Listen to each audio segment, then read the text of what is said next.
नाय निर्धूतकलिलात्मने सालोकानां त्रिलोकानां यद्विद्यादर्पणायते। आचार्य समंतभद्र महाराज विरचित रत्नकरंडक श्रावकाचार्य ग्रंथ में सम्यक ज्ञान का वर्णन करने वाला यह द्वितीय अधिकार चल रहा है, जिसमें प्रथम आर्या छंद में सम्यक ज्ञान का स्वरूप बताया था। द्वितीय छंद में प्रथमान योग का वर्णन किया है। तृतीय छंद में अब यहाँ पर करणान योग की मुख्यता से वर्णन किया जा रहा है। सम्यक ज्ञान के प्रकरण में आचार्य समंतभद्र महाराज ने पहले सम्यक ज्ञान की जो हमें परिभाषा बताई है वह हमें ध्यान में रखने योग्य है, और उस परिभाषा को हम प्रत्येक अनुयोग के साथ भी याद रखें। जिस अनुयोग का जो विषय है, जिस अनुयोग में जिस तरह की प्ररूपणा है, उसे याथा तथ्य उसी रूप में स्वीकार करना। अलग अलग अनुयोगों के अलग अलग विषय हैं, अलग अलग प्ररूपणा की पद्धतियां हैं, लेकिन जिसमें जैसा कथन किया है उसको उसी रूप में स्वीकार करना, उसी रूप में कहना, ये सम्यक ज्ञान होगा। ये हमें सम्यक ज्ञान के परिभाषा को चारों अनुयोगों में घटित करना है। प्रथमानुयोग में जो पद्धति है, जो शैली है, जो प्रथमानुयोग का प्रतिपाद्य विषय होता है, उसको ध्यान में रखते हुए जिस तरह से प्रथमानुयोग में कथन किया जाता है उसे उसी रूप में स्वीकारना, न कम स्वीकारना न ज़्यादा स्वीकारना, विपरीतता के बिना, संदेह के बिना उसको ग्रहण करना। ये प्रथमानुयोग संबंधी सम्यक ज्ञान होगा। कोई भी ज्ञान जिस अनुयोग में जिस रूप से दिया जाता है उसको उसी रूप में भावित करना, उसी रूप में उसकी भाव भाषणा अपने मन में लाना, ये सम्यक ज्ञान की मुख्यता से कहा जाता है। सम्यक ज्ञान एक तरह से हमारे भावश्रुत ज्ञान की परिणति का नाम है। ये जो हम अनुयोगों के माध्यम से पढ़ते हैं ये द्रव्य श्रुत ज्ञान है, और इस द्रव्य श्रुत ज्ञान का जो हम भाव अपने अंदर लाते हैं, जैसा है जैसा कहा है उसको वैसा ही हम हृदय से स्वीकारते हैं, उसी के अनुरूप चिंतन मनन करते हैं, तो वह भावश्रुत ज्ञान कहलाता है। मुख्यतः भावश्रुत ज्ञान की है, लेकिन वह भावश्रुत ज्ञान द्रव्य श्रुत ज्ञान के बिना नहीं होता। जब तक सामने शास्त्र न हो, पूर्व आचार्यों का दिया हुआ ज्ञान न हो, हमारे भाव अपने आप अपने अनुसार तो चल सकेंगे, लेकिन जिनवाणी के अनुसार नहीं चल पाएंगे। तो अपने भावों को चारों अनुयोगों के अनुसार चलाना और उसी तरह से भाव भाषणा करना, जैसा कि जिस अनुयोग का विषय है, जिस अनुयोग में जो कहा गया है उसको उसी रूप में प्ररूपित करना, कम ज़्यादा नहीं करना। अपना ज्ञान देकर किसी भी अनुयोग की महत्ता को कम नहीं करना, अपनी तर्क बुद्धि से किसी भी अनुयोग की किसी भी तरह की तथ्यपरक बातों को मुख्य को गौड़ नहीं करना, गौड़ को मुख्य नहीं करना। जिस तरह का जो विधान हमें मिला है उसी तरह से उस विधान के अनुसार ही तत्व का व्याख्यान करना, यह सम्यक ज्ञान की बहुत बड़ी देन है।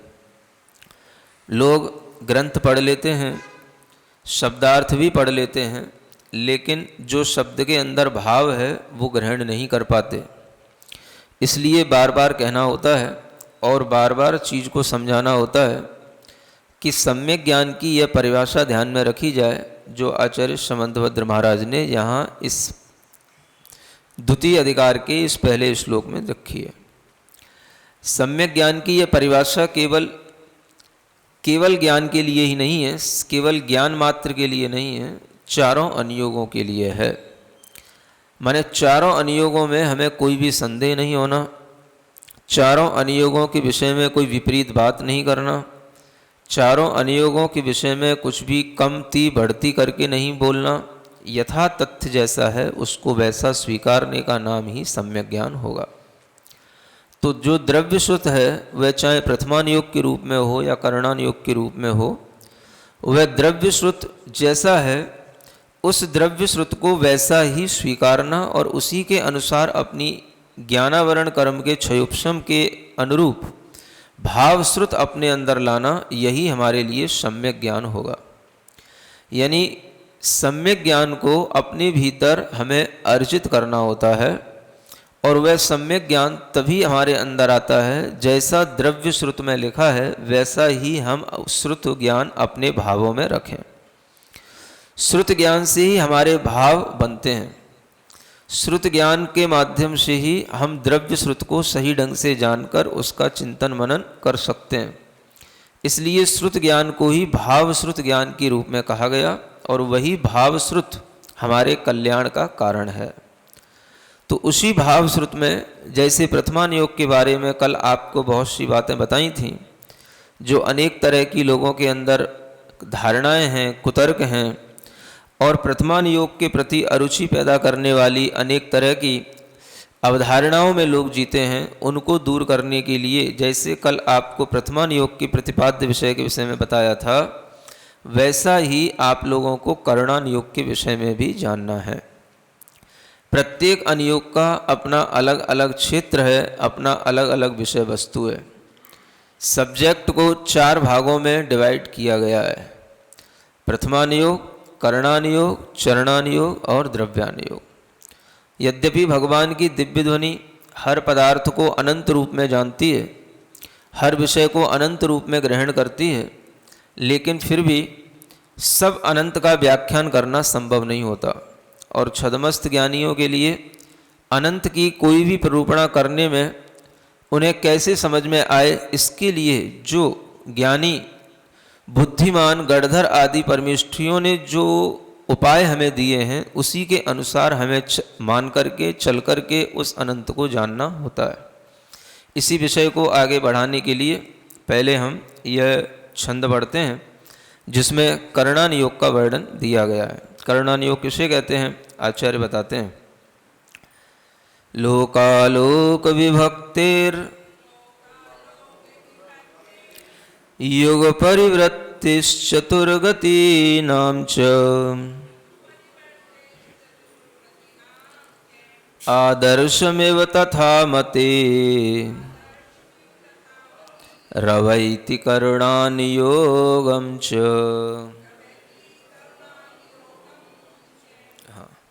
कहते हैं यह करणानुयोगम अवैति माने जानता है, आदर्शम एव आदर्श के समान, दर्पण के समान।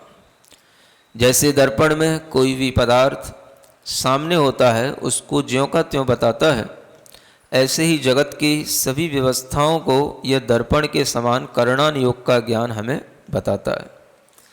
करणानुयोग में मुख्य रूप से किसका वर्णन होता है, तो आचार्य कहते हैं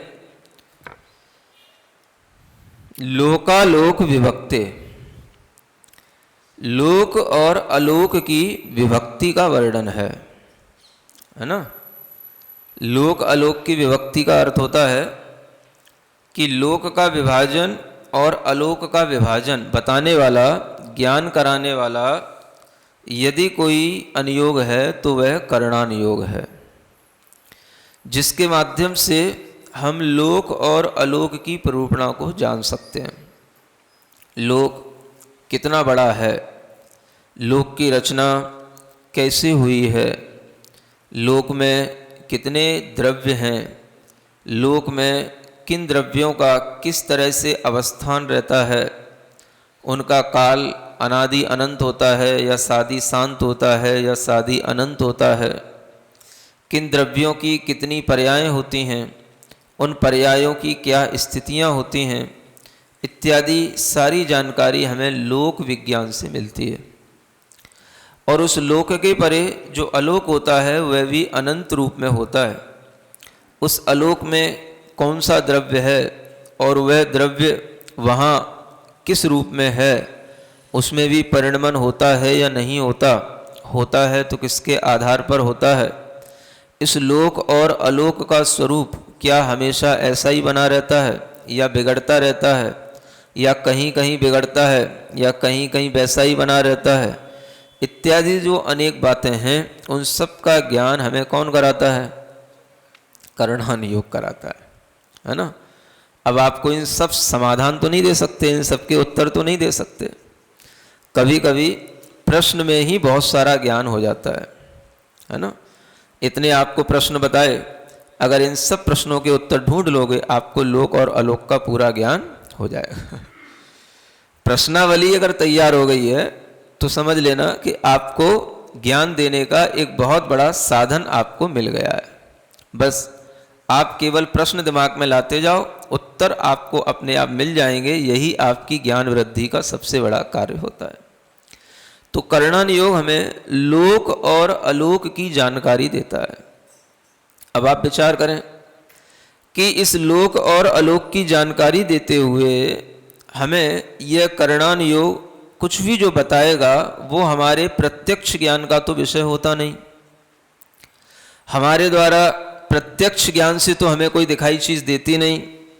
अनुमान भी हम कितना सा लगा पाएंगे यदि हमें प्रत्यक्ष ज्ञान नहीं है तो इसके लिए हमें केवल ज्ञान को ही प्रमाण मानना होता है। करणान योग का कोई भी प्रतिपाद्य आप तभी समझ सकेंगे जब आपके लिए केवल ज्ञान पर विश्वास होगा। केवल ज्ञान के बिना कभी भी आप करणान योग की किसी भी वस्तु को यथार्थ रूप में स्वीकार कर ही नहीं पाएंगे। करणान योग के माध्यम से ही हमें केवल ज्ञान की महत्ता भी पता पड़ती है, और करणान योग के माध्यम से ही हमें ये ज्ञान में आता है कि हाँ, सर्वज्ञता के बिना ये ज्ञान संभव नहीं है।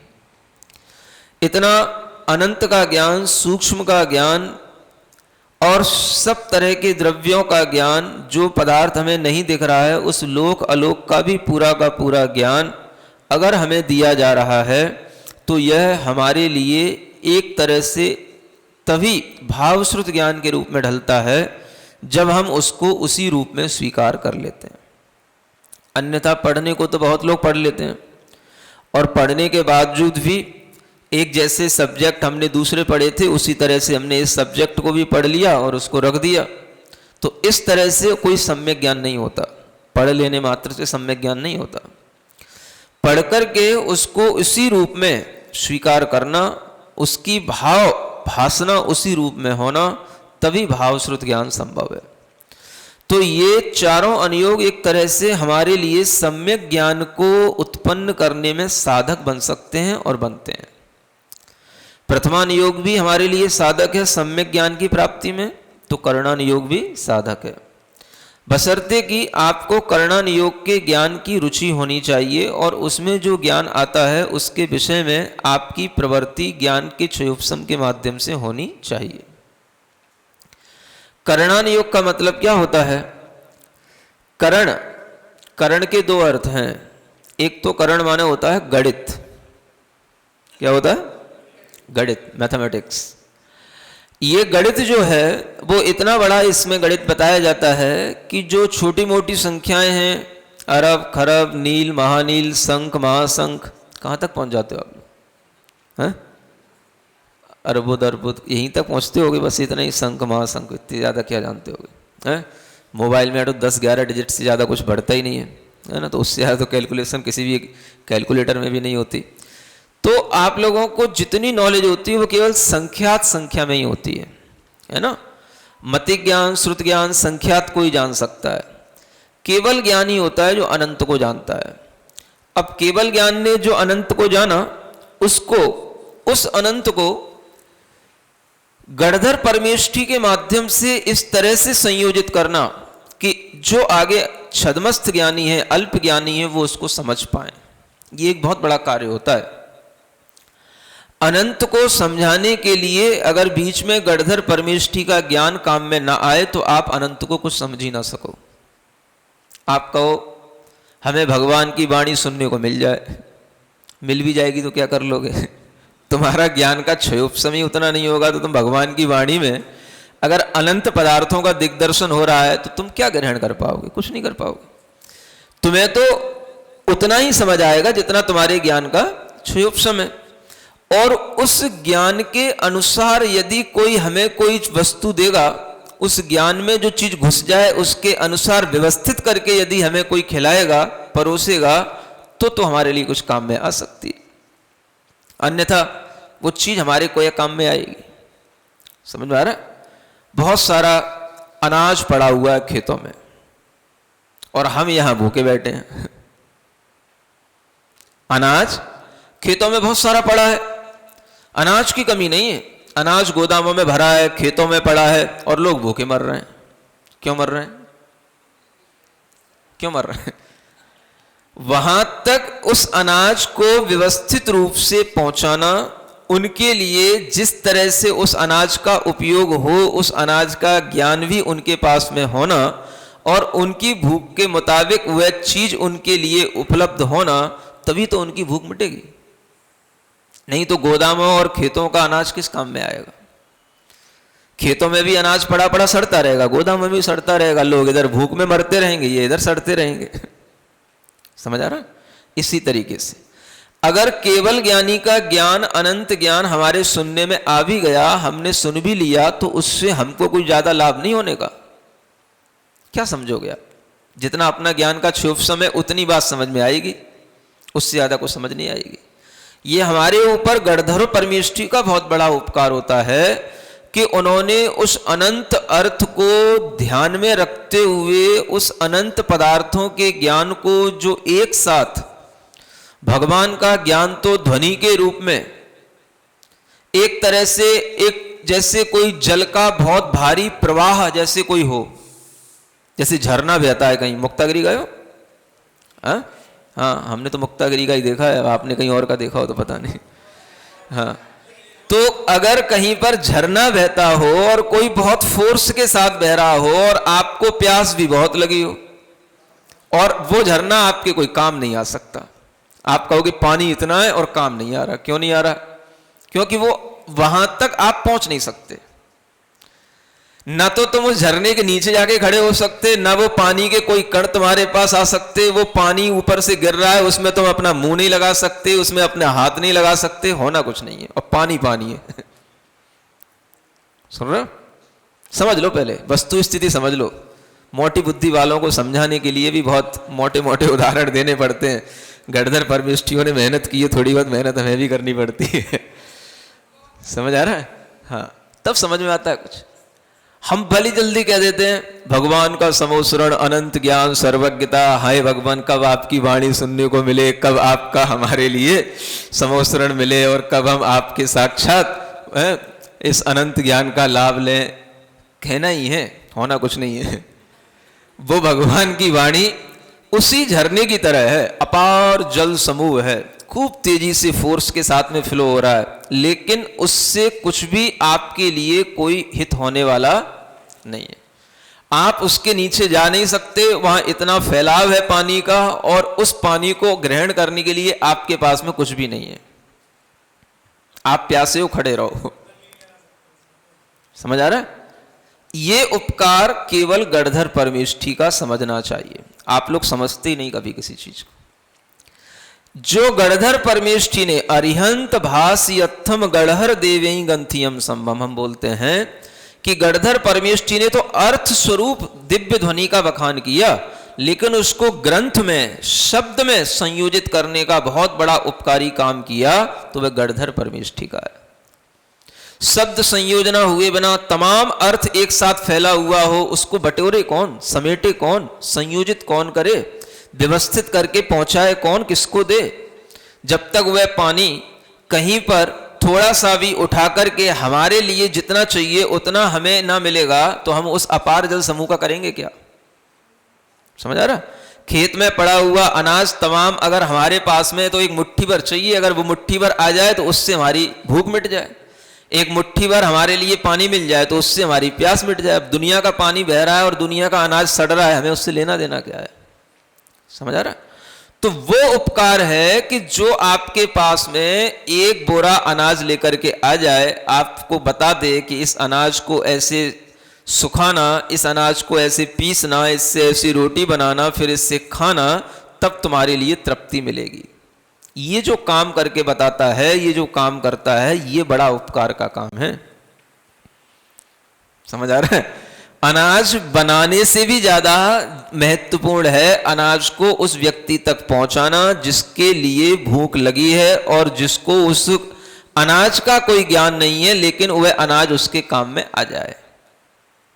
इसलिए आपको भूख का, प्यास का, अन्न का, जल का उदाहरण देकर के बता रहा हूं कि यह करणान योग का विषय क्या बताता है हमको। जो केवल ज्ञान में जाना गया लोक है, अलोक है, और उस लोक के अंदर अनंत द्रव्य हैं, उनका अनंत पर्याय रूप परिणमन है, उस सबको जानना तो संभव है। एक साथ केवल ज्ञानी के द्वारा बोलना भी संभव है, लेकिन मुझे लगता है कि उस विषय को सही ढंग से प्ररूपित करके अल्प ज्ञानियों के लिए परोसना ये बहुत कठिन काम है। और ये कठिन काम गढ़धर परमेष्ठी करते हैं। उनके पास में ऐसी बुद्धि की रिद्धियां होती हैं, कोष्ठ बुद्धि, बीज बुद्धि, पदानुसारिणी रिद्धि। इन रिद्धियों के माध्यम से वह सब सुनी हुई अर्थ का ऐसे ढंग से समायोजित करते हैं कि हम जैसे मंद बुद्धि, अल्प बुद्धियों को भी वह चीजें समझ में आ जाती हैं। अन्यथा भगवान का ज्ञान तो हमारी भी समझ में नहीं आने वाला था। समझ आ रहा? ये सोचो आप जैन दर्शन में जितने भी तथ्य हैं उनको तब समझ पाओगे जब आप कुछ गहराई से सोचोगे, विचार करोगे, अपने अंदर कुछ भाव भासना करोगे। करणान योग में अनंत का ज्ञान है, लोक का ज्ञान है। लोक की ऊंचाई 14 राजू बताइए। राजू को नापने वाला कौन है? उस राजू को नाप करके, दिखा करके समझाने वाला कौन है? वह असंख्यातों किलोमीटर की ऊंचाई, और उसमें भी हर चीज का इस तरह से विभाजन करना कि मध्य लोक तक 7 राजू हो गए, ऊपर ब्रह्मलोक तक फिर 5 राजू हो गए, फिर ऊपर जाकर के ऊर्ध्वलोक के अंतिम भाग तक फिर 7 राजू हो गए। कहां पर कितना डायमेंशन किस तरीके से कम हो रहा है, कहां पर ज्यादा हो रहा है, लंबाई चौड़ाई पूरा घनत्व निकालना, और उस घनत्व में किन जीवों ने कहां पर कितने क्षेत्र का स्पर्शन किया है, कौन जीव कितने क्षेत्र में रहते हैं, कौन जीव अगर एक क्षेत्र से मरण करके दूसरे क्षेत्र तक जाता है तो कितनी दूरी तय करता है, सारा का सारा विज्ञान हमारे लिए आज उपलब्ध है। सुन रहे हो? ये सिर्फ प्रश्न बता रहा हूं, समाधान तो मैं किसी का दे ही नहीं सकता। हाँ, अभी तो सिर्फ प्रश्न। कितने काल में यह जीव निगोद से निकलता है, निगोद में कितने जीव होते हैं, कितने जीव निगोद से हर समय निकलते रहते हैं, कितने जीवों का मोक्ष होता रहता है, अनंत संख्या में कौन कौन से जीव हैं, और कौन कौन सी अनंत संख्या किससे कम है, किससे ज्यादा है, इन तमाम अनंत प्रश्नों का उत्तर भी हमें उपलब्ध है। किससे? इसका नाम क्या है? करणान योग। समझा? ये तो नमूने बता रहा हूं, नमूने। हम सोचें कि अनंत को बताने वाला अगर कोई ज्ञान है तो वह करणान योग का ज्ञान है, और उस अनंत के बारे में हमें समझा पाना, छद्मस्त को, मुति ज्ञान वालों को समझा पाना, ये एक बहुत बड़ा काम है। और इस काम को करके जो उसकी व्यवस्था दी गई है, उस व्यवस्था के अनुसार हमें उसको वैसा का वैसा स्वीकार कर लेना, और फिर यह भी जानना कि अनंत तो इससे कई गुना ज्यादा है जो हमारे ज्ञान में आ नहीं रहा है। कैसे आपको समझाया जा सकेगा? आचार्यों ने जब गणनाएं की, भेद किए संख्यात के, असंख्यात के, अनंत के, समझ आ रहा है? अब वो अनंत के 3 भेद रह गए, असंख्यात के 3 भेद रह गए। अब 3 भेद तो इतने मोटे मोटे भेद हो गए कि जिसमें आपको कुछ समझ में आ सके। परिता अनंत, युक्ता अनंत, अनंता अनंत। अनंत के 3 भेद हैं, असंख्यात के 3 भेद हैं, परिता संख्यात, युक्ता संख्यात, संख्याता संख्यात। लेकिन इन असंख्यातों से एक संख्या की दूसरी संख्या प्राप्त करने में, परिता संख्यात से युक्ता संख्यात प्राप्त होने में कितने और असंख्यात का गुणा करना पड़ेगा। उस परिता संख्यात से क्या जाना जाता है, युक्ता असंख्यात से क्या जाना जाता है, असंख्याता संख्यात से क्या जाना जाता है, वो उससे कितना और मल्टीपल होकर के वह संख्या बनती है, यह सब ज्ञान हमें दिया गया है। समझाने की भरसक कोशिश की गई है और अनेक तरह के कुंडों का उदाहरण देकर के उनमें सरसों के दाने भर भर करके उनको खाली कर करके, समझ आ रहा है, उस असंख्यात को समझाने के लिए गणधर आदि परमेष्ठियों ने बहुत बड़ा एक पुरुषार्थ किया है। वो भी हमारी समझ में नहीं आता तो हमें कभी भी असंख्यात और अनंत कभी कुछ समझ आ ही नहीं सकता है। ये तो केवल आपको बता रहा हूं कि क्या क्या विषय वस्तु हैं, ज्ञान कुछ नहीं दे रहा हूं। ये तो सिर्फ प्रश्न चल रहा है, प्रश्न मंच चल रहा है, समझ आ रहा है। प्रश्न मंच भी ना कह करके एक विषय सूची जो होती है ना, जैसे ग्रंथ के प्रारंभ में विषय सूची लिखी रहती है, तो बस आप केवल विषय सूची जान लो, ग्रंथ में क्या है वो तो बाद में जानने में आएगा, वो आप पढ़ते रहना। यहां तो केवल विषय सूची बताई जा रही है आपको। आप ये जाने कि जो चीजें अनंत में हैं वो अनंत में कैसे देखने में आ रही हैं। निगोद जीव अनंत में है, अनंत संख्या में। इधर हम देखते हैं सिद्ध भगवान, वो भी अनंत संख्या में है। इधर हम देखते हैं कि जो हमारे अंदर कर्म बनते हैं उनके जो परमाणु हैं वो भी अनंत संख्या में। हमारे शरीर में जो परमाणु बनते हैं वो परमाणु भी अनंत संख्या में है। हम देखते हैं कि जो आलोकाकाश फैला हुआ है वो भी अनंत संख्या में है। इन सब अनंतों में भी कौन सा अनंत किससे बड़ा है, कौन सा अनंत किसके द्वारा गुणा करने पर प्राप्त होता है, ये सब ज्ञान हमारे लिए उपलब्ध है और यह करणान योग के बिना संभव नहीं है। समझ में आ रहा है। प्रथमान योग में तो आपने कथा सुन ली, अब कथा सुनने के बाद में यथा जो चीज है वो करणान योग में मानी जानने में आती है। यथा का मतलब जो जैसा है उसको वैसा ही बताना, ये यथा कहलाता है, यथार्थ कहलाता है। प्रथमान योग में तो आपने जान लिया जीव की अनंत पर्यायें निकल गई हैं, लेकिन उन अनंत में कौन सी पर्यायें अनंत होती हैं, कौन सी अनंत संख्या की पर्यायें किस किस गति में होती हैं, ये सब तो आपको करणान योग के माध्यम से पता पड़ेगा।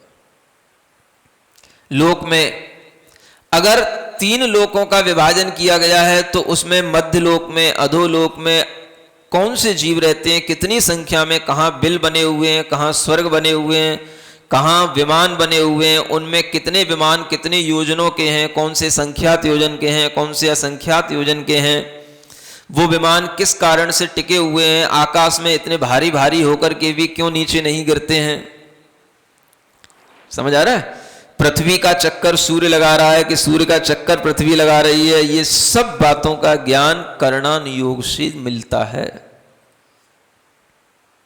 सुन रहे हो, विषय सूची बताई जा रही। केवल नरकों में भी असंख्यात नारकी होते हैं, देव भी असंख्यात संख्या में होते हैं, असंख्यात ही द्वीप समुद्र हैं, असंख्यात ही उन समुद्रों में जिनालय बने हुए हैं।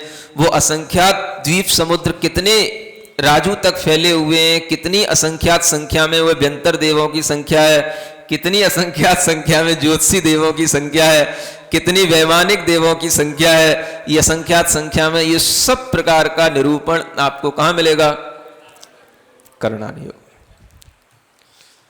लोक का ज्ञान जान तो लो क्या होता है लोक में। समझ आ रहा है।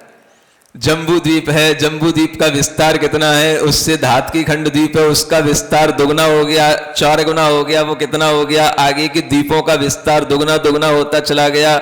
एक द्वीप से दूसरा समुद्र दुगना हो रहा है, उस समुद्र से दूसरा द्वीप दुगना हो रहा है, और दुगने दुगने होते होते कितने असंख्यात योजनों तक वह जाने के बाद में समाप्त होता है। और हर द्वीप में कितने क्षेत्र हैं, कितने पर्वत हैं, कितनी नदियां हैं, उन नदियों की कितनी सहायक नदियां हैं, उन का कितना विस्तार है और वह नदियां कहाँ जाकर के मिलती हैं, उन नदियों में कितनी और सहायक नदियां सहायक होकर के किस दिशा में मुड़ जाती हैं, इन सब का ज्ञान किसमें? करना नहीं होगा। आप सोच रहे हो कि जो हमारी कविता जैसी पढ़ रहे हैं समझ आ रहा है? आप देखो तो ये जो केवल ज्ञान का विषय है वह कितना बड़ा विषय है और उसे समझाना कितना कठिन काम होता है ना। अब कृत्रिम जनालय तो हम देख लेते हैं 100 बाई 100 के, 200 बाई 200 फीट के हमने बना लिए। जो अकृत्रिम जनालय होते हैं वो कितने बड़े बड़े होते हैं। जो एक प्रतिमा 500 धनुष की होगी, माने 2000 हाथ की एक प्रतिमा होगी, ऐसी 108 प्रतिमा एक जनालय में आएंगी। वो जनालय कितना बड़ा होगा। उसके बाहर का परिसर, उसके बाहर स्तूप, ध्वज भूमि आदियां जो सब बनी रहती हैं विस्तार में, वो सब विस्तार कितना बड़ा होगा। तब एक अकृत्रिम जनालय का एक विस्तार बनता है और वह सारा का सारा विस्तार पूरा का पूरा एक एक नाप तौल के साथ में त्रिलोक सार, त्रिलोक पंडिती आदि ग्रंथों में लिखा हुआ है। करणान योग का विषय कहां मिलेगा? हाँ, त्रिलोक पंडिती पढ़ो, त्रिलोक सार करो। 3 भागों में वो त्रिलोक पंडिती हिंदी अर्थ के साथ प्रकाशित है और त्रिलोक सार भी है। सारा का सारा गणित इसी में आपको मिल जाएगा। ये तो लोक की अलोक की रचना जानने के लिए सारा गणित, चारों गतियों का। युग परिवृत्तेश चतुर्गति नाम च, थोड़ा आगे भी तो बढ़ना। युग का परिवर्तन कब होता है, कहां पर युग परिवर्तन होता है, कहां पर नहीं होता है, कौन कौन से क्षेत्र हैं जहां पर हमेशा एक जैसा युग चला करता है, जिसे हम कहते हैं स्थायी भूमि। चाहे वो कर्म भूमि हो या भोग भूमि हो, कहां पर कितनी भूमियों में काल परिवर्तन होता है, किन में नहीं होता है, ये वर्णन किसमें? करणान योग में। समझ आ रहा है? एक युग कितने कल्पकाल का होता है, एक कल्पकाल में कितने वर्ष होते हैं, एक कल्पकाल में कितने उत्सर्पणी अवसर्पणी गुजर जाते हैं, और एक उत्सर्पणी अवसर्पणी का कितना समय होता है, और उसमें कितने काल होते हैं। जो 6 कालों का विभाजन किया गया है उसमें 6 कालों में भी एक एक काल कितने कितने समय का होता है, वर्ष का होता है। ये सब वर्णन मिलता है किसमें? करणान योग में। युग परिवृत्ति, समझ आ रहा है? जैसा भरत क्षेत्र में परिवर्तन हो रहा है वैसा ही ऐरावत क्षेत्र में भी होता है। ये कर्म भूमि है, वो भी कर्म भूमि है, इसके अलावा और भी कहीं कर्म भूमि है कि नहीं, और अगर है तो वहां पर भी यही क्षेत्र के अनुसार परिवर्तन होता है कि नहीं होता है। वहां पर कितनी ऊंचाई के मनुष्य होते हैं, कितनी अवगाहना वाले मनुष्य होते हैं, कितनी आयु वाले मनुष्य होते हैं, त्रियंचों की ऊंचाई कितनी होती है, अवगाहना कितनी होती है, और उन क्षेत्रों में रहने वाले जीवों का मोक्ष होता है कि नहीं होता है। ऐसे कितने क्षेत्र हैं पूरे द्वीप और समुद्रों में मिलाकर के जहां पर केवल मनुष्य ही रहते हैं, और उन मनुष्यों में भी ऐसे कितने मनुष्य हैं जहां पर मोक्ष जाने के लिए उनको सुविधा मिलती है, काल मिलता है। वह कौन सा काल है जिसमें मोक्ष होता है, कौन सा काल है जिसमें मोक्ष नहीं होता है, किस काल में भोग भूमि होती है, किस काल में कर्म भूमि होती है, सब वर्णन जिसमें मिलता है उसका नाम।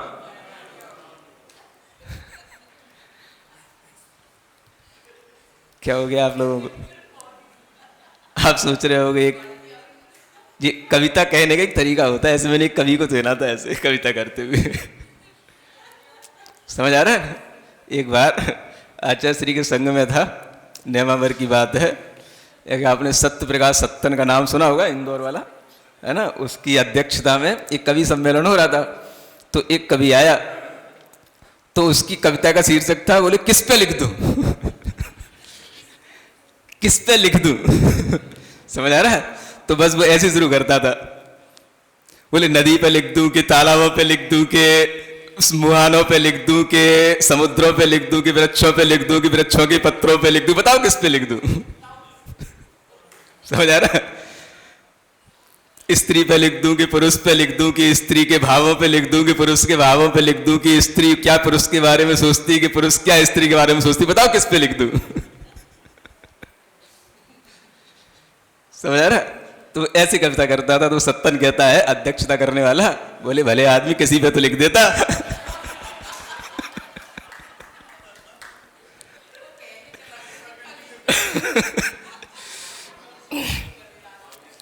समझ आ रहा?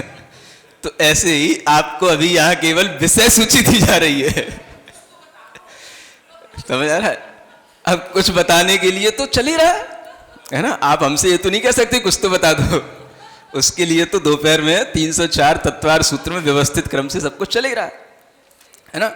कितने भाव होते हैं, कितनी योनियां होती हैं, कितने जन्म होते हैं, कितने लोग अलोक, सब आने वाला, सब चल रहा है व्यवस्थित क्रम से, वो सब आएगा ही। लेकिन एक आपको कम से कम विषय सूची का ज्ञान होना भी बहुत बड़ा ज्ञान होता है।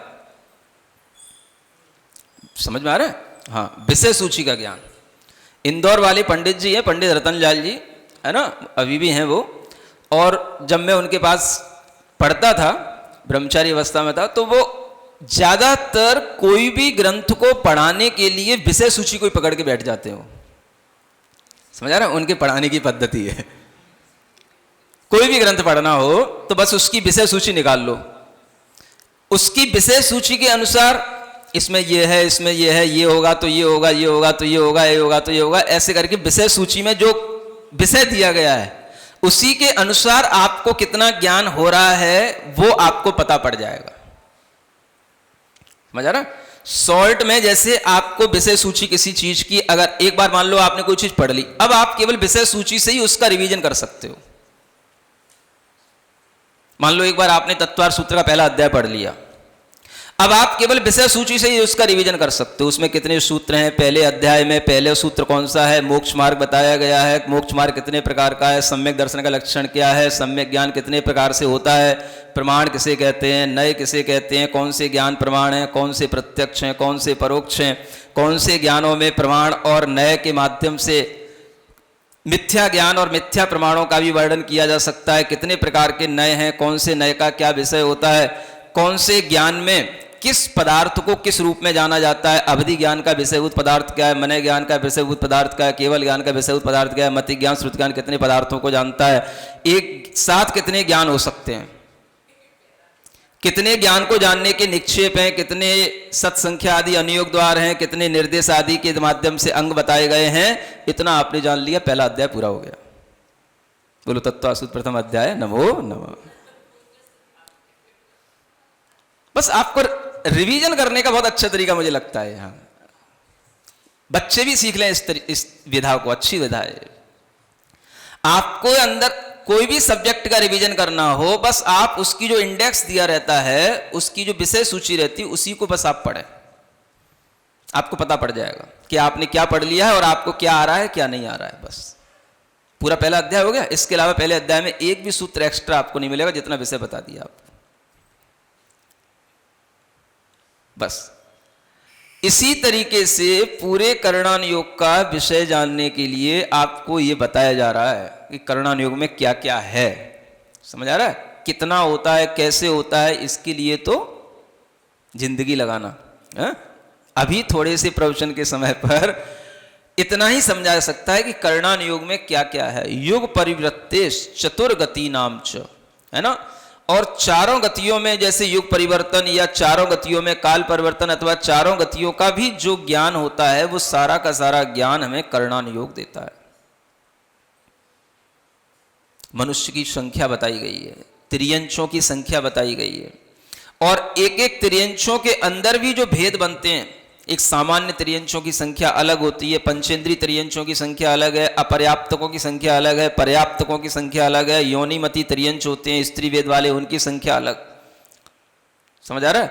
ऐसे ही मनुष्यों में सामान्य मनुष्य, मनुष्य पर्याप्तक, मनुष्य पर्याप्तक, स्त्री वेदी जो मनुष्यनी, उनकी संख्या, ये सब संख्याएं, इनका कौन कौन सा गुणस्थान हो सकता है, कौन कौन से ये कर्मों को बांध सकते हैं, कौन कौन से कर्म इनके उदय में आ सकते हैं, किन कर्मों की विच्छुत्ति कौन से गुणस्थान में होती है, किन कर्मों का उदय कौन से गुणस्थान में छूटता है, कितने कर्म कौन से गुणस्थान तक सत्ता में रहते हैं, कब कौन से गुणस्थान में किन कर्मों की सत्ता का नाश होता है, कब उस सत्ता के नाश से उस आत्मा में कौन सा ज्ञान या कौन सा भाव या कौन सा परिणाम उत्पन्न होता है, इन सब बातों की जानकारी देता है उसे करणान योग कहते हैं। समझ आ रहा है? ये करणान योग। अब आप देखो कि अनंत को हमें बहुत छोटा छोटा करके समझाया गया है। किसी के भाव कभी पकड़ में आ सकते हैं? मिथ्या दृष्टि अनंत संख्या में जीव है, हर गति में मिथ्या दृष्टि जीव है। उन अनंत संख्या वाले मिथ्या दृष्टि जीवों की केवल इस बात से उनकी जो है संख्या का निर्धारण कर लेना कि ये मिथ्यात्व गुण स्थान में है, इसलिए सब मिथ्या दृष्टि जीव हैं। जीवों की संख्या तो हमने अनंत कह दी, लेकिन जीवों के भाव हमने एक प्रकार के कह दिए। ये सब क्या है? मिथ्या दृष्टि। अब आप ये बताओ, क्या कभी मिथ्या दृष्टि का एक ही भाव रहेगा? अगर हमें कहीं भी थोड़ी सी डिटेल भी देखनी पड़ेगी तो अलग अलग विचारों के अनुसार अलग अलग मिथ्या दृष्टि के अलग अलग मिथ्यात्व के भाव होंगे, और हम कहते हैं ये तो विचारों के अनुसार होंगे जो गिनने में आ जाएंगे, मत के अनुसार होंगे जो गिनने में आ जाएंगे। मान लो 363 मत हैं, लेकिन जो मिथ्यात्व कर्म है उस कर्म का जो भाव है वह परिणाम है, वह परिणाम हमारे लिए ज्ञान में अलग अलग कैसे बताया जा सकेगा? उस परिणाम को हम कैसे एक साथ जान सकेंगे कि इसके परिणाम अलग, इसका परिणाम अलग, इसका परिणाम अलग? और अनंत जीवों में किसी भी जीव का मिथ्यात्व का परिणाम किसी से मिलता नहीं। अब अनंत का व्याख्यान कैसे हो? संभव नहीं। ये कौन जानेगा? केवल ज्ञानी जाने। हमें कितना बताया गया? मिथ्या दृष्टि जीव अनंत हैं, उनका एक परिणाम है मिथ्यात्व का भाव, जिसका एक ही गुण स्थान है, मिथ्यात्व गुण स्थान। अब आपको यह समझना है कि एक मिथ्यात्व गुण स्थान कहने से सब उसी गुण स्थान में होते हुए भी सब एक जैसे नहीं है। उन अनंतों के अनंत भावों को हम नहीं जान सकते, हमें कोई बताने का उपाय भी करे तो भी नहीं जान सकते। वह केवल ज्ञान के द्वारा ही जाना जा सकता है, और वही जानते हैं। बताना क्या है? वह जीव अपने गुणस्थान से छूट करके, मुक्त होकर के जब अन्य गुणस्थान में आता है तो कौन सा गुणस्थान में आता है, फिर उससे कहां और गुणस्थान में जा सकता है, किन गुणस्थानों से उतर सकता है, किन गुणस्थानों में नियम से जाने से मोक्ष होता है, किन गुणस्थानों में जाने से नियम से गिरता है, किस गुणस्थान में मृत्यु नहीं होती है, किस गुणस्थान में अपर्याप्त तक दशाएं नहीं होती हैं, किस गुणस्थान में मृत्यु होती है। ये सब तरीके का जो ज्ञान दिया, ये तो बहुत मोटा मोटा ज्ञान है। और ये सब ज्ञान किसमें मिलता है? करणान योग। ये सब मोटा मोटा ज्ञान है। सूक्ष्मता का ज्ञान तो हमें मिल भी नहीं सकता और हमें हजम भी नहीं हो सकता, लेकिन हम कम से कम इस करणान योग को पढ़ करके इतना तो अंदाज लगा सकते हैं कि केवल ज्ञान में क्या क्या दिखता है। समझ आ रहा है? जो हमें नहीं लिखा हुआ मिल रहा है, जो हमारी बुद्धि से केवल श्रुत ज्ञान से समझ में आ रहा है और वहां तक हमारा ज्ञान टच नहीं कर पा रहा है, वो ज्ञान भी हूबहू उन्हें केवल ज्ञानी को प्रत्यक्ष रूप से, स्पष्ट रूप से होता है। इसका नाम है केवल ज्ञान। करणान योग का विषय मुख्य रूप से केवल ज्ञान की प्ररूपणाओं से ही संबंध रखता है। इसलिए करणान योग के शास्त्रों में मुख्य रूप से जितने भी ये 60 खंडागम सूत्र हैं, जो सबसे पहले ये सिद्धांत ग्रंथों के सूत्र कहे जाते हैं, श्री 60 खंडागम सूत्र, उन सूत्रों में ये सारा का सारा सिद्धांत निबद्ध है। और उन सूत्रों के ऊपर जो व्याख्यान हैं, जिन्हें हम कहते हैं श्री धवला टीका, वह धवला टीका जो 16 किताबों के साथ में 16 पुस्तकें उसकी आज भी उपलब्ध हैं हिंदी व्याख्यान के साथ में, उनमें यही सब ज्ञान दिया हुआ है। पूरे जीव का और पूरे कर्म सिद्धांत का, पुद्गल आदि वर्गणाओं का, जीवों के गमनागमन का, कहां पर कौन से जीव का कितने काल तक रहना होता है, यहां तक भी कि अगर कोई जीव त्रस पर्याय में है तो त्रस पर्याय में कितने समय तक रह पाएगा, उससे ज्यादा नहीं रह पाएगा। त्रस का मतलब अगर वो 1 इंद्रिय से 2 इंद्रिय बन गया तो त्रस में भी चल घूम ले, कितने काल तक, तो इतने 2000 सागर काल तक बताना नहीं था मुझे, बता दिया, कोई बात नहीं, समझ रहा, आज सिर्फ प्रश्न ही करने थे मुझे। उसके बाद में वह जीव नियम से फिर कहां पहुंचेगा? त्रस पर्याय का काल पूरा हो गया तो फिर त्रस में एक समय भी नहीं रुक सकता, उसके बाद में वो स्थावर जीवों में जन्म लेगा ही। फिर स्थावर जीवों में गया तो वहां पर भी रहने का काल नियत है, उतने ही काल तक रहेगा, उसके बाद में फिर वो त्रस पर्याय को प्राप्त हो जाएगा। इस तरह से हर जीव का काल भी नियत है कि किन पर्यायों में कितने काल तक रह सकता है।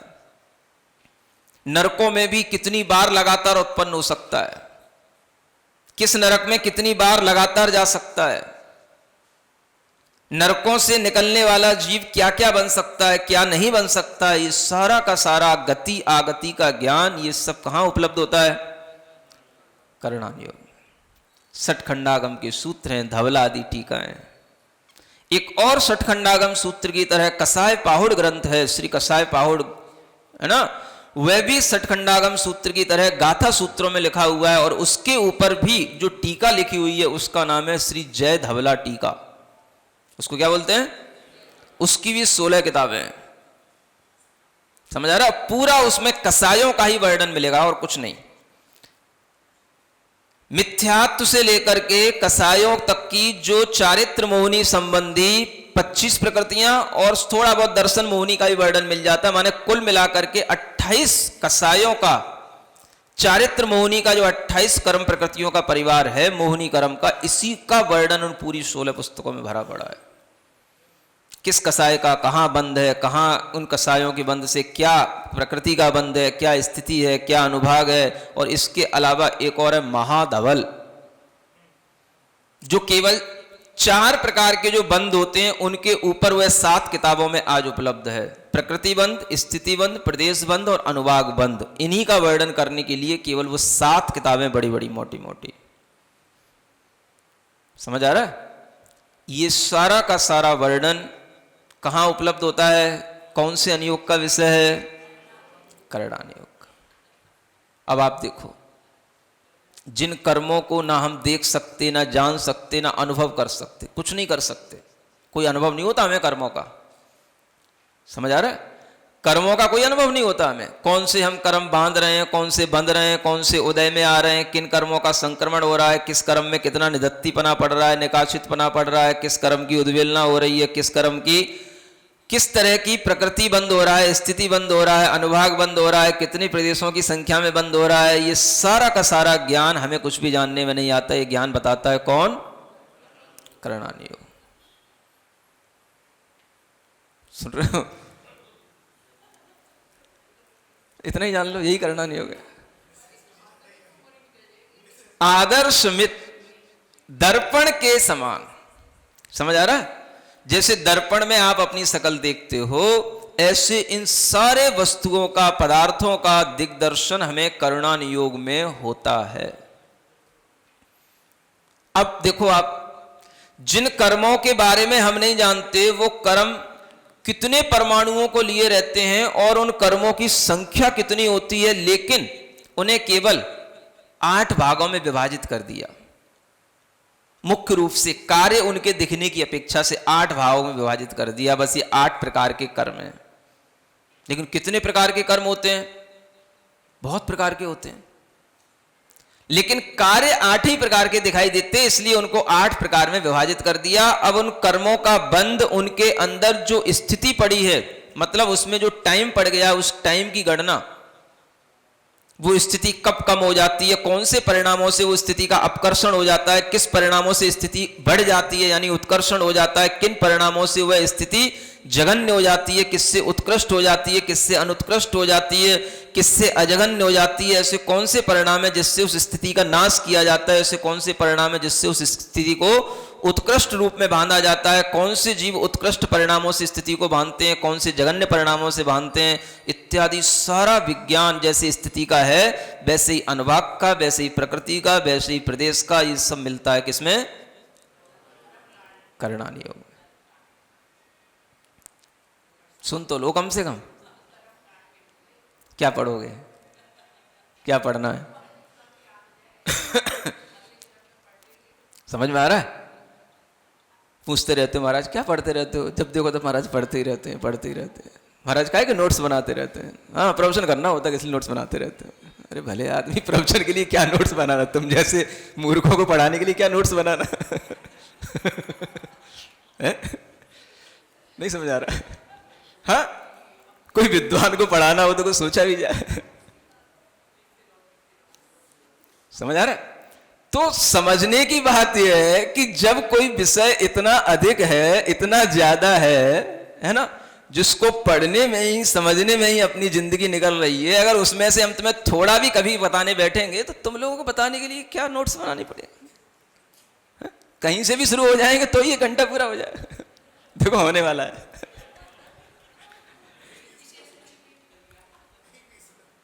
पूरी विषय सूची भी ये घंटा निकल गया करणान योग का, अभी पूरा नहीं हुआ। समझ आ रहा? जब हम देखते हैं कि इन स्थितियों का, अनुभाग का इतना विशाल वर्णन महाबंध आदि ग्रंथों में मिलता है, जो महाबंध ग्रंथ हैं उनमें अनुभाग आदि के विषय में, कि हर गति के जीवों के अंदर हर कर्म प्रकृतियों का अनुभाग कितनी शक्ति के साथ बनता है, वह अनुभाग की शक्ति को बताने के लिए भी जो टर्मिनोलॉजी का इस्तेमाल किया गया है वह भी कहीं दूसरी जगह नहीं मिलती, और उसी के अनुसार हमको समझ पाते हैं। अनेक परमाणु हैं, उन परमाणुओं के अनेक, उनके अंदर जो शक्ति अंश हैं उन्हें अविभागी प्रतिच्छेद कहा गया। उन शक्ति अंशों को जोड़ा गया, उन शक्ति अंशों की एक धारा बनाई गई जो एक प्रकार के शक्ति अंश हैं। ऐसे परमाणुओं को जोड़ करके उन शक्ति अंशों को वर्ग का रूप दिया गया। ऐसे कई वर्गों को इकट्ठा करने के बाद में एक वर्गणा बनती है। उन वर्गणाओं के इकट्ठा करने के बाद में स्पर्धक बनते हैं। उन स्पर्धकों में वह देशघातीपना, सर्वघातीपना आता है। कोई स्पर्धक हमारे लिए एक स्थानीय होते हैं, कोई 2 स्थानीय होते हैं, कोई 3 स्थानीय होते हैं, कोई 4 स्थानीय होते हैं। घातिया कर्मों के स्पर्धक अलग हैं, अघातिया कर्मों के स्पर्धक अलग हैं। घातिया कर्मों के स्थान अलग हैं, अघातिया कर्मों के स्थान अलग हैं। ऐसे अनुभाग बंध का ये प्रकरण जो कहीं भी नहीं हम समझ सकते, वो सब मिलता है किसमें? करणान योग। समझ आ रहा है? क्या सीखोगे तुम? यही तो जान लो कि हमें क्या सीखना है। किस पे लिख दूं?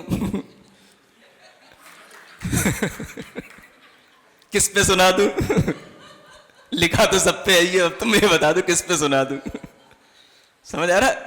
तो बस ये जितना का सारा का सारा जो वर्णन है, इस वर्णन को अगर हम इतनी ही दृष्टि से देख लें कि हमें तो जो बताया गया है वो तो थोड़े में बताया गया है।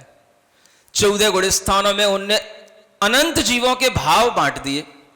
14 गुण स्थानों में मतलब कि संसारी जीव, निकृष्ट जीव, जो निगोध जीव है, उससे लेकर के एक इंद्रिय जीव के सबसे छोटे से छोटे जीव से लेकर के अंतिम जो अरिहंत, सयोग केवली और अयोग केवली 14वें गुण स्थान तक के जीव हैं, उन सबका बंटवारा उनने केवल 14 भागों में कर दिया। अब बताओ क्या संभव है? अनंत जीवों के भाव हम क्या केवल 14 गुण स्थानों में नाप सकते हैं? लेकिन इसके अलावा और कोई तरीका नहीं है समझने का, समझाने का। यही हमारे ऊपर गणधर परमेष्ठी का उपकार है कि उनने 14 गुण स्थानों में, 14 मार्गणाओं में, 14 जीव समासों में ये सब चीजों को व्यवस्थित करके हमें दिया, तो हमें कुछ समझ में आता है। अन्यथा वो पानी जो भगवान वीर भगवान की दिव्य ध्वनि थी, वो तो झरने की तरह बहती रहती, हमारे कोई काम में नहीं आती। समझ आ रहा? वाटरफॉल तो बस ऊपर से होता, नीचे जाता।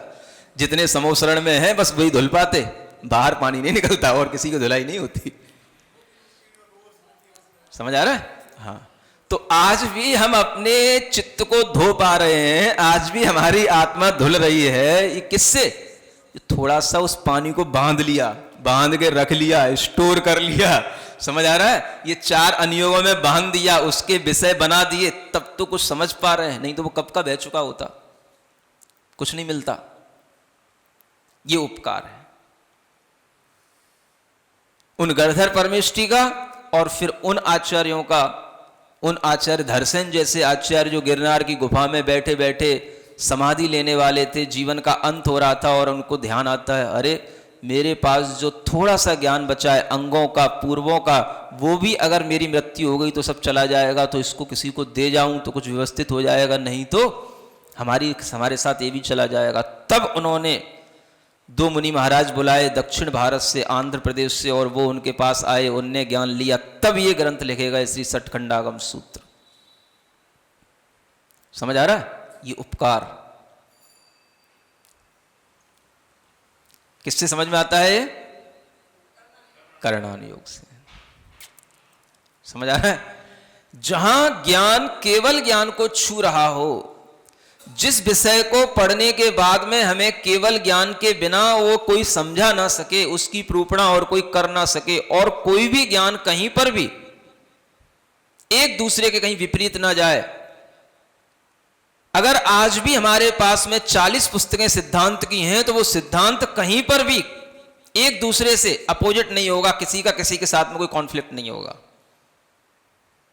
यथार्थ एक एक समय की प्रूपणा। जीव यहां से मर रहा है, मर करके वह जन्म लिया, अगर क्षुद्र भाव वाला जीव बना, श्वास के 18वें भाग में भी जन्म लेने वाला बन रहा है, और उसको विग्रह गति से जाना है, तो उसके 3 मोड़े लगे, तो उस 3 मोड़ों में उसके लिए वह 2 समय निकले, उसका भी वर्णन उसमें 2 समय माइनस करके बताया जाएगा। इसकी आयु श्वास के 18 भाग में भी 2 समय कम होकर के आएगी। समझ आ रहा है? अगर आपकी आयु यहां पर आप जन्म लेकर के आए हो, और आपको तो पता है हमारी आयु 80 वर्ष की है। किसी ज्योतिषी ने आज तक तुम्हें बताया तुम कभी 80 वर्ष जी नहीं सकते? 9 महीने तो तुमने गर्भ में निकाल लिए, अभी भी तुम 80 वर्ष नापे जा रहे हो। समझ आ रहा है? कभी तुम सोचते हो कि 9 महीने कम 80 वर्ष की आयु हमें माननी चाहिए? कोई नहीं मानता। जन्म पत्री में लिखी है 80 वर्ष की आयु है। समझ आ रहा है? 9 महीने तो ये हो गए सूखे सूखे, और जब तुम किसी दूसरी गति से आए होगे तो 2-3 समय उसमें भी लग गए होंगे, 2 समय, 1 समय भी अगर कम हुआ तो वो 1 समय कम ही वो आपकी आयु मानी जाएगी। अब आयु तो मिल गई, उस आयु में कितना आपने कितनी बार उस आयु का अपकर्षण किया, नष्ट किया, कितनी बार कसाएं करके, टेंशन लेकर के, अपने आप को दुखी करके, या किसी भी तरीके से शरीर से ज्यादा काम लेकर के जो हम आयु का क्षय करते हैं, वो कितनी आयु क्षय हो गई वो हमारे ज्ञान में है ही नहीं। हम गिने जा रहे हैं, हम 80 वर्ष के हैं, हम 80 वर्ष के हैं। समझ आ रहा है? जो नष्ट हो रहा है उसकी गिनती कौन बताएगा? जो तरह तरह के शरीर के ऊपर कष्ट आते हैं, या किसी भी तरीके की ऊंची चढ़ानों पर चढ़ने से जो हाफी आती है, उससे भी जो आयु तरह तरह की कम होती है, वह भी कौन गिनेगा? अंदाज लगाए बैठे हो 80 वर्ष तक हमारा कुछ नहीं होगा। समझ आ रहा है? ये भीतर का ज्ञान किससे मिलता है? करणान योग से।